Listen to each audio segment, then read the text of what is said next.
I was afraid of मॉक्स बहुत ज़्यादा। Paper दिखता था एंड आधा टाइम एनालाइज नहीं करता था। मैं फर्स्ट टाइम कैट देने जाता और वो मेरा 37 परसेंटाइल आता तो शायद मैं बोलता कि यार ये चीज मेरे लिए बनी नहीं है। He scored 37 percentile in quant section. Question selection इतना गंदा, जो टॉपिक्स नहीं पढ़े उसके भी उठा लिए। या हाय एवरीवन, सो आज हमारे साथ हैं वेदांत एंड वेदांत का जो फाइनल कॉलेज कन्वर्ट हुआ है वो है आई एम अहमदाबाद। वेदांत का जो इंटरव्यू है वो आप लोगों को बहुत ज़्यादा मोटिवेट करेगा, स्पेशली क्वांट सेक्शन को लेके। ठीक है, वैसे तो हम वेदांत से सारा डिस्कशन करेंगे कि इसने अपनी कैट की प्रिपरेशन कैसे करी, इसने ये वर्किंग था, जॉब कब छोड़ी, सारी बातें, मतलब जो एक बच्चे के मन में डाउट्स रहते हैं वो सारी सारी चीज़ें कवर करूंगा। एक सबसे जो मोटिवेशनल जर्नी मुझे इस बच्चे की लगी वो ये है कि कैट 2024 में he scored 37 percentile in quant section and कैसे इसने अपनी 37 परसेंटाइल से जर्नी अपनी 99.57 तक पहुंचाई क्वांट में। तो यार पहले तो मुझे वेदांत ये बताना है, जो ये बच्चों को क्वांट का डर लगता है, अगर मैं भी होता, मैं फर्स्ट टाइम कैट देने जाता और वो मेरा 37 परसेंटाइल आता तो शायद मैं बोलता कि यार ये चीज मेरे लिए बनी नहीं है, मैं वहां पे ड्रॉप कर देता। तो पहले तो वो देखो कि उसको देख के कैसे मोटिवेट हुए कि यार नहीं, मेरे को कैट अगले साल भी देना है, और फिर वो 99.57 तक कैसे पहुंचे। सर पहले अगर if I talk about challenges तो 37 परसेंटाइल देखने के बाद जेन्युइनली ये फीलिंग आई थी कि रहने देते हैं, छोड़ देते हैं, नहीं हो रहा है। उस टाइम तक आई वाज आल्सो वर्किंग, इसी को कंटिन्यू कर लेते हैं, will try to grow here. But then मतलब I had a lot of challenges back at home where I can imagine every student have their own challenges. तो मेरे साथ भी थे, तो फिर आई थॉट उस टाइम पे MBA is going to be the right next step. तो फिर बात आ गई अब करना है तो करना है। तो फिर वो था, तो फिर that's added pressure which people don't understand कि that they're giving to the aspirant. Basically 2024 में जब मैंने कैट का प्रेप किया था तो आई थिंक मैंने पेपर को बहुत ज़्यादा ओवर एस्टिमेट कर रखा था। 2023 का पेपर थोड़ा टफ आया था, तो उस टाइम पे फिर फीडबैक बेसा था कि नहीं पेपर किलर आएगा, पेपर बहुत डिफिकल्ट आएगा, सब कुछ होगा। 24 में जब पेपर दिया तो फिर आई वॉज अफ्रेड ऑफ मॉक्स बहुत ज़्यादा। पेपर दिखता था एंड आधा टाइम एनालाइज नहीं करता था। स्कोर गंदा दिख गया तो एनालाइज करने का मन नहीं करता था। किसी में स्कोर अच्छा आ गया तब तो स्कोर अच्छा आ गया, क्या करना। तो फिर जब पेपर और सिलेबस आधा अधूरा किया था, जो किया था वो भी इतना अच्छा इन डेप्थ नहीं पढ़ा था, तो क्वेश्चंस नहीं निकलते थे। इवन कॉन्सेप्ट भी क्लियर था इन 2024 क्वेश्चंस नहीं बनते थे। पेपर में गया, क्वेश्चन सिलेक्शन इतना गंदा, जो टॉपिक्स नहीं पढ़े उसके भी उठा लिए। ओके 6 या 7 क्वेश्चन मार्क किए, जिसमें से 4 क्वेश्चन ऐसे थे उन टॉपिक के जो मैंने नहीं पढ़े थे, और जो टॉपिक पढ़े थे उनके बन नहीं रहे थे क्वेश्चंस। तो जब स्कोर आया तो स्केल्ड स्कोर वो somewhere around 2.2 for quant, 37 percentile. 4 number आए थे, वो भी ये स्केल भी डाउन आप सीख होके। सकते हो कि स्केल स्कोर 2.2 स्केल स्कोर 2.2, और 37 37 परसेंटाइल। फिर 2025 में मतलब ये था, आई रियलाइज गलती कहाँ थी। गलती थी कि वो डर, वो दिमाग से निकालना था।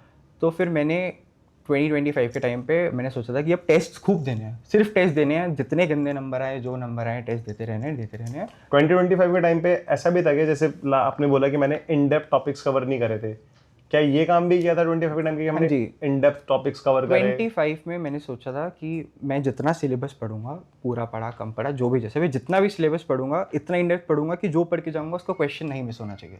ओके मॉक्स दिए, I wrote somewhere around 47 full length मॉक्स। 47 full length मॉक्स, जिसमें 15 पिछले 5 साल के पेपर, उनके तीन स्लॉट होते बाकी थे। 32 बाकी 32 मॉक फुल लेंथ मॉक्स एमबीए पाठशाला के जो भी जैसे भी उनके दिए। कुछ में स्कोर बहुत अच्छा आता था, कुछ में स्कोर कम आता था। But then I had this habit कि मैं एनालिसिस पे बहुत टाइम लगाता था अपने केस में। I used to sit for minutes on each question, कि करके खुद से करूँगा, सोल्यूशन नहीं देखूंगा, क्योंकि पढ़ा तो रखा है, कॉन्सेप्ट क्लियर है। तो फिर जब होता था बहुत बिल्कुल ही नहीं बन रहा, तब जाके सोल्यूशन देखा। लेकिन उसके बाद भी कि नहीं, उदित सर ने इसको इस तरीके से करा हुआ है तो इसी तरीके से ट्राई करके देखेंगे, करके देखा। तो थोड़े टाइम के बाद वो क्वेश्चन सिलेक्शन एबिलिटी, वो क्वेश्चन सॉल्विंग एबिलिटी बहुत इंप्रूव हो गई थी। कैट देकर आया, कैट में जब कौन सेक्शन आया तो अभी मैंने सर को बताया, आई वॉज सिंगिंग बीच बीच में। मैं ऐसे उधर टेलर स्विफ्ट का उस टाइम पे एक नया नया गाना फेमस हुआ था, तो मेरे दिमाग में चल रहा था वो पेपर के टाइम पे। मतलब it was that 11 questions mark किए थे, 11 के 11 ठीक हुए। जब स्कोर कार्ड आया तो उस टाइम पे 5 क्वेश्चंस मैंने टीटा क्वेश्चंस अटेम्प्ट करे थे, 5 उस टाइम पर। उसमें थोड़ा ग्लिच था, कुछ था, तो वो उस टाइम पे स्कोर नहीं रिफ्लेक्ट कर रहा था, बट आई न्यू ठीक हो गए थे। तो जिस दिन स्कोर कार्ड आया मैंने उसी दिन बोल दिया था कि ठीक है, कॉल्स आ जाएंगे, बाकी काम देख लेंगे, बिकॉज सब कुछ डिसेंट था, बाकी सब कुछ था। ओके जैसे तुमने अभी ये बोला कि मैं जब पढ़ रहा होता था तो आपने जैसे आपने बोला 47 फुल लेंथ मॉक्स लिखे, सेक्शनल्स कितने लिखे होंगे? सर सेक्शनल्स मैंने कम लिखे हैं, क्वाइट फ्रैंकली मैंने टॉपिक टेस्ट बहुत सारे लिखे थे। मेरा रिवीजन करने का तरीका ऐसा होता था कि मैं रिवीजन पढ़ लिया एक टॉपिक, अपने notes, I use to make very detailed notes, very detailed. तो उसके बाद जब मैं रिवीजन करने बैठता था तो मैं नोट्स पे कम ध्यान देता था, लेकिन फिर रिवीजन करने का मेथड ये होता था कि मैं टॉपिक टेस्ट देता हूँ। अगर क्वेश्चंस बन रहे हैं तो मतलब टॉपिक क्लियर है दिमाग में। और आपने टॉपिक टेस्ट मैंने सर 90-100 दिए होंगे पूरा पूरा मिला के, 90-100। बहुत बहुत टेस्ट लिखे हैं मैंने, बहुत टेस्ट लिखे हैं मैंने। तो मैं क्लास में ही बोलता हूँ तुम लोगों को, क्वेश्चन सॉल्विंग स्किल तो हमें डेवलप करनी ही है, लेकिन हमें पैरेलली टेस्टिंग एबिलिटी इंप्रूव करनी है। और ये इसका रीज़न भी रहा होगा कि ये सीधा अहमदाबाद गया है। क्वेश्चन सॉल्विंग के साथ साथ पैरेलली टेस्टिंग एबिलिटी इंप्रूव करनी है, वो इसने करा। तो वो जो बच्चे होते हैं ना जो सुनते भी हैं और करते भी हैं, तो उनके रिजल्ट भी फिर ऐसे ही आते हैं। एंड वेदांत, जैसे क्वांट में कुछ याद है कितने नंबर ऑफ क्वेश्चंस हमने थ्रू आउट द ईयर करे होंगे? सर ऐसे कुछ ऐसा याद है? ऐसे पता नहीं सर, 1000+ तो डेफिनेटली, 1000+ तो कम ही बोल रहा हूँ मैं, ज़्यादा ही होंगे। हर टॉपिक के आप क्लास में, हर टॉपिक के 100-120 क्वेश्चंस तो आप बैच में ही कराते थे। फिर उसके अलावा टॉपिक टेस्ट अलग, प्रैक्टिस एक्सरसाइजेस अलग, मॉक्स अलग। And one thing that I really like was कि क्वेश्चंस बहुत रेयर चांसेस होते थे कि कोई सेम क्वेश्चन कभी टकरा गया, नहीं तो हमेशा यूनिक क्वेश्चन होते थे। That really helps. अगर एक क्वेश्चन 3 तरीके से भी पूछा जा रहा है, आपसे सिर्फ 2 बार हो रहा है, तीसरी बार नहीं हो रहा, तो कुछ दिक्कत है। तो फिर कोई क्वेश्चन याद है क्वांट का जिसने बहुत परेशान करा हो, फिर उसका ऐसा कुछ याद हो, यार ये तो ऐसे होना था, मैं उसको ऐसे परेशान हो रहा था? फिर time speed distance, Virushka concept पे क्वेश्चन, गर्लफ्रेंड जल्दी निकल गई आज, बॉयफ्रेंड को लेने जाना है। वो क्वेश्चन मैंने 24 के प्रेप पे भी किया था, तब भी नहीं समझ आया था। वो 25 के प्रेप में किया था, वो तब भी समझ नहीं आया था। खुद से तो नहीं हो रहा था, खुद से बैठो तो 3 पेजेस का 3 पर्चों का उठा के सोल्यूशन निकल रहा है, तब भी सही नहीं आ रहा है। तो वो फिर जब आपने कराया तो फिर मेरे को लगता है वो पूरा कॉन्सेप्ट बहुत अच्छे से डेवलप हो गया था फिर कि अच्छा, बेसिकली मुझे जो आपसे मिला वो ये था कि क्वेश्चन को सोचना कैसे है। जब मैं अपना कैट 25 लिख रहा था तो बहुत सारे क्वेश्चन ऐसे थे, उसमें आपका नॉर्मल पढ़ाया हुआ कॉन्सेप्ट यूज़ नहीं हो रहा था, कुछ कुछ बातें जो आपने क्लास में बोली हुई थी वो यूज़ हो रही थी। मेरे को एग्जैक्टली ठीक से याद नहीं, बट एक आई थिंक मिनिमम मैक्सिमम वाला क्वेश्चन था। तो उसमें आपने बोला था कि कॉमन सेंस लगाओ, ये तो तुम 2 नंबर डाल के देखोगे ऐसे आंसर आ जाएगा, तुम्हारे को क्यों 2 पेज का आंसर लिखना है। तो वो ऐसे सॉल्व किया था। एक विजय सर का भी टॉपिक था, मुझे ठीक से याद नहीं अभी, उन्होंने पढ़ाया था और वो क्वांट में यूज़ हो गया था। तो जब वो और ये चीज़ें होती है, जब मेरे को पेपर में रियलाइज़ हो रही थी कि अरे ये तो हो रही है, ये चल रही है। तो 25 का paper I was also able to attempt 11 question, क्योंकि हर क्वेश्चन पे इतना टाइम नहीं लग रहा था मुझे, क्वाइट फ्रैंकली। मतलब तुमने जैसे अभी थोड़ा सा जैसे बताया ना बच्चों को कि एक तुमने वो वाला पार्ट में तुमसे और डिटेल में पूछना चाहता हूँ कि जब 37 परसेंटाइल आ गया था 2024 में, उसके बाद ये तो थॉट आया होगा ना कि यार मैं नहीं कर सकता जी। और ये बहुत सारे बच्चों के साथ होता है जो स्पेशली बच्चे रिपीट कर रहे होते हैं। इसने पहले ही बोली एक बात कि मैंने अपनी लास्ट से गलतियां लिखी पहले क्या है। एक्चुअल रिपीटर वही है जो मतलब आप रिपीट कर रहे हो, आप चाहते हो कि आपका स्कोर इंप्रूव हो। कब होगा वो? जब आप अपनी गलतियां इंप्रूव करोगे। तो क्वांट में ऐसी कौन सी मिस्टेक थी जो हमने इंप्रूव करी जब आपने कैट 24 के बाद कैट 25 लिखने का प्लान किया? तो एक तो आप बताओ आपने कौन से मन से सीरियसली पढ़ना शुरू कर दिया था 25 के लिए? 25 के लिए जुलाई में पढ़ना स्टार्ट किया था वापस। And from self paced batch? Self paced batch 25 में स्टार्ट किया था, मिड जुलाई के अराउंड स्टार्ट किया था, 12-13 जुलाई। उस टाइम पर गलतियाँ ये इंप्रूव करी थी। सबसे पहले तो ये था सर कि डर निकालना पड़ता है दिमाग से। वो डर तभी निकलता है जब कॉन्फिडेंस आता है, और कॉन्फिडेंस तब आएगा जब नंबर दिखेंगे, स्कोर रिफ्लेक्ट होएगा and you are able to understand. मेरे साथ बीच में मतलब जैसे मैंने आपको बताया, मेरा मेन वो था, मेरे को टेस्ट देते रहना।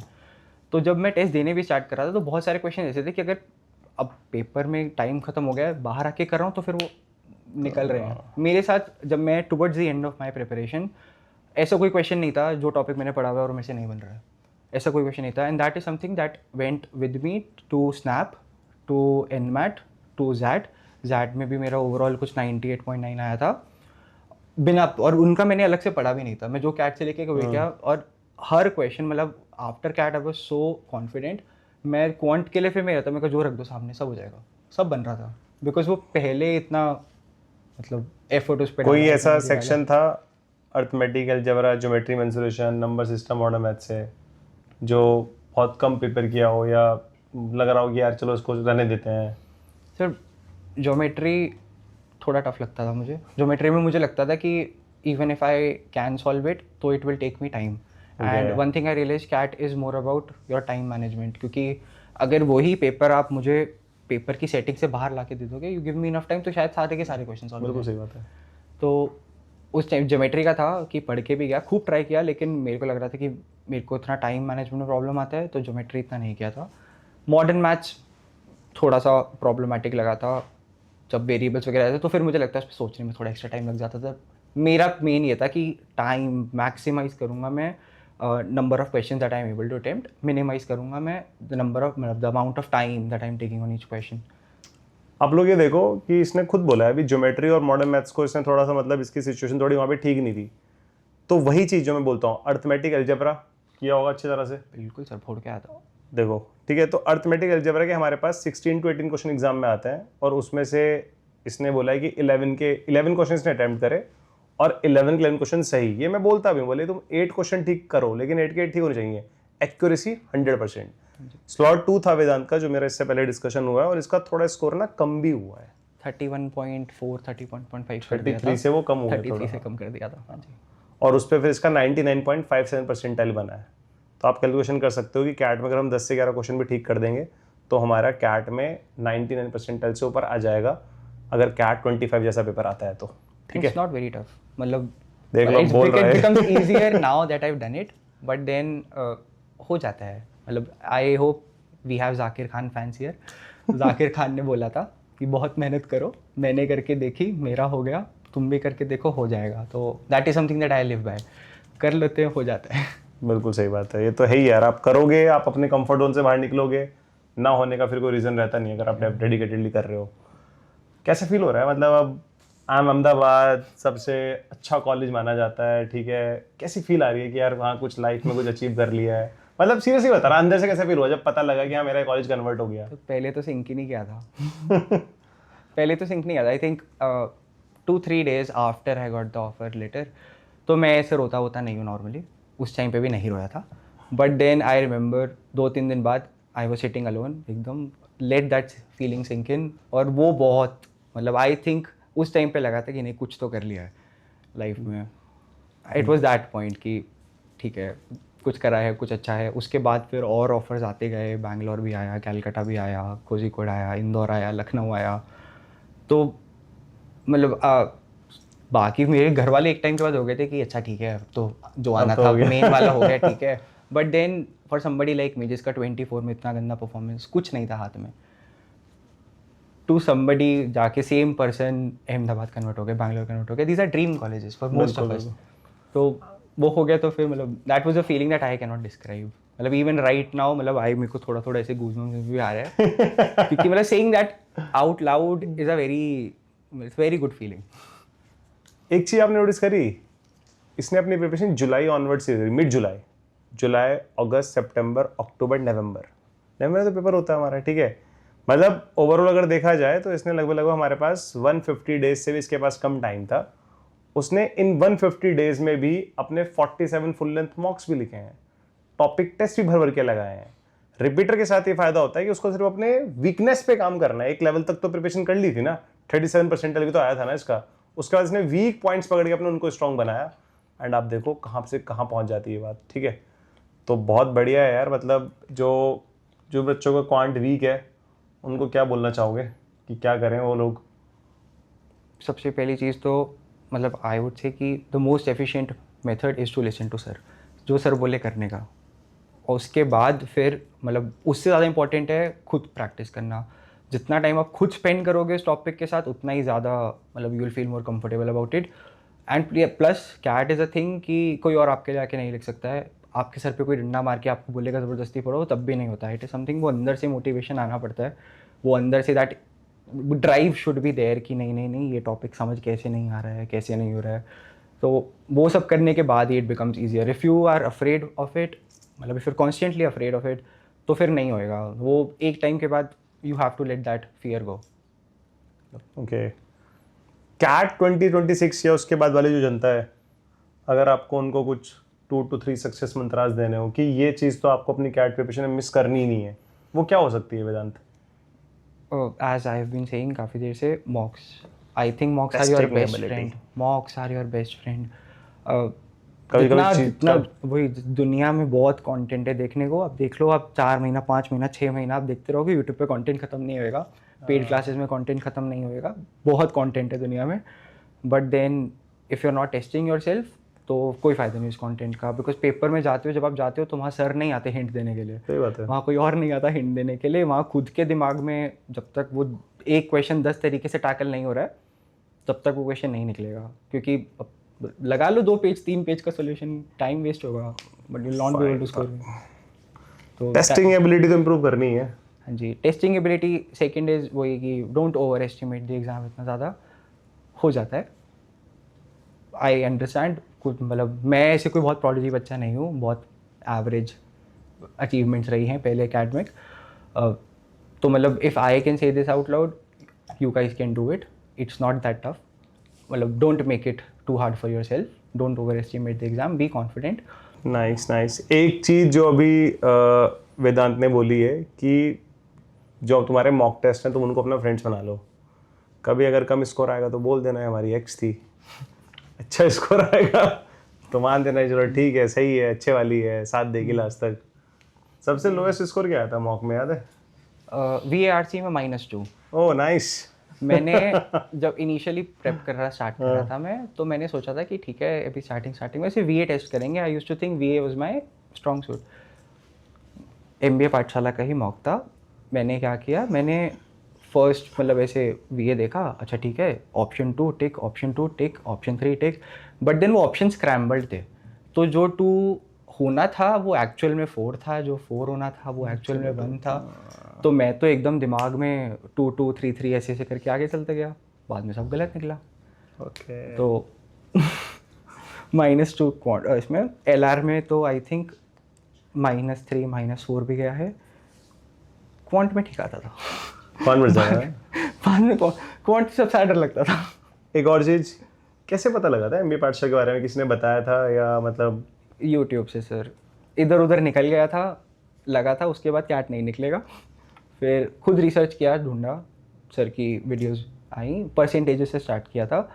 तो got hooked then in there, realised कि किसी को अब किसी से पढ़ना है तो वहीं से पढ़ना है. अरे अरे अरे. इन्हीं से पढ़ना है. तो फिर ऐसे that is how I came across MBA पाठशाला. और बढ़िया बढ़िया. All the best. Thank you sir.